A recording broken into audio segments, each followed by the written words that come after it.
Hello everyone, it is Jayden and welcome to The Alpha, the show where we talk about the hottest topics in pop culture and sports. If you enjoyed this video, be sure to hit that like button on the video, and if you enjoy my commentary and myself truly as always, be sure to tap that subscribe button and to hit that notification bell to get notified when all my videos go live. I love you guys so much. Peace, love, and positivity always, y'all. See ya.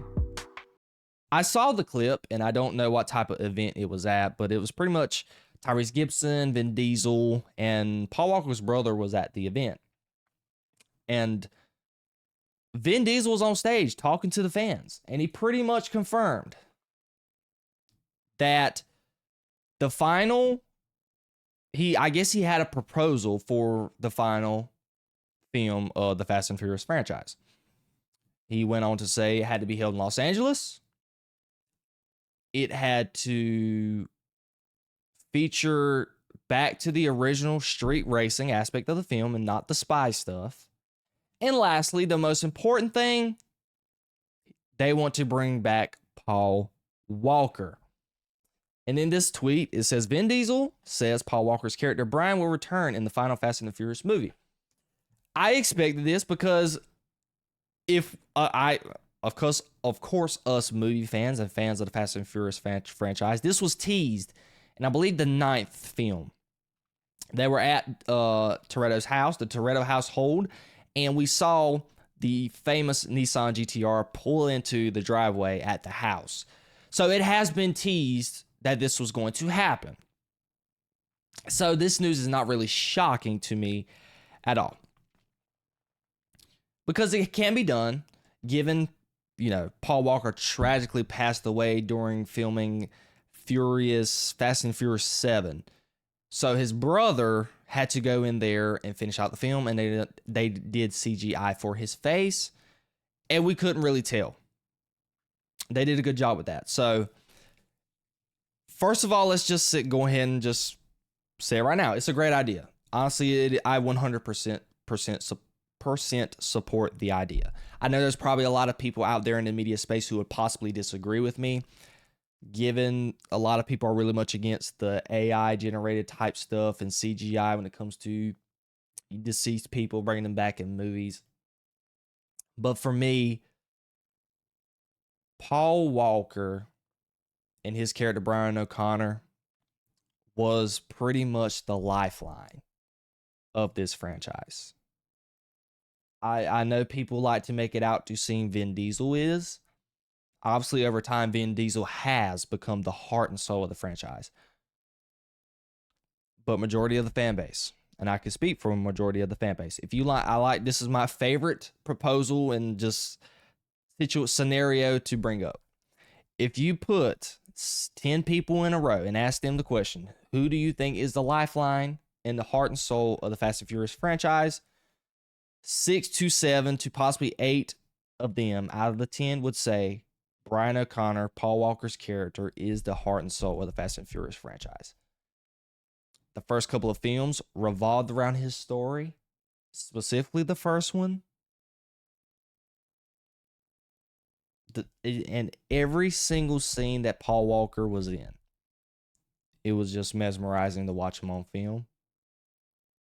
He to this day is still one of my favorite fictional characters. And it's just 100% to just put him in there because and I know I know I was going to say this last, but I'm going to go ahead and just state it now. This should be the final Fast and the Furious film. Okay. I've loved the franchise, and for me, the actors are getting older. There's not much story left to really tell. It's been very evident in the last couple of Fast and the Furious films. With 9 and 10, it's just been a nosedive when it just comes to storytelling and characters. Did not really care for. Jason Momoa did a good job with his role. It just did not feel like a Fast and the Furious movie to me. He just didn't feel like a Fast and the Furious villain, like Jason Statham. And everybody else did. The guy who was the villain in Fast and Furious 6. It just didn't feel like a Fast and the Furious type villain. And even in 9, John Cena, I just couldn't take him seriously. So I just really do think that they're running out of ideas. And we know the food stuff. I think the ninth movie, they went into space with a car. The really crazy stuff that they do in these movies now with the stunts that look super unrealistic. You got a car. The ninth movie as well with them, the bridge breaks and they pretty much used a car and swung on the other side of a rock and a mountain. It's just it's getting a little out of hand. So I think this should be the final film, and having Paul Walker in this movie, I 100% support it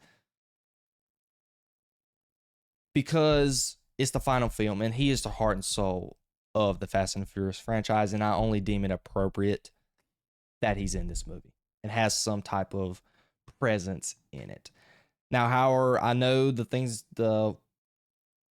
currently they're saying that him and Mia are just not doing anything right now with them because of, him growing up a family. So currently he is still alive in this universe. So there's no really any type of crazy plot stuff that they have to do in order to bring back Paul Walker into the story. But more importantly, in order for the film to be successful, just stop the unrealistic stunts. I don't want to see a car swing on the side of a mountain. I don't want to see dirt bikes flipping in the air and it falls and she doesn't fall off the car. She just falls perfectly forward like she did in the ninth movie. I don't want to see a car flying in space. I don't want to see Dominic Toretto drive a car up the dam like he did in the 10th movie.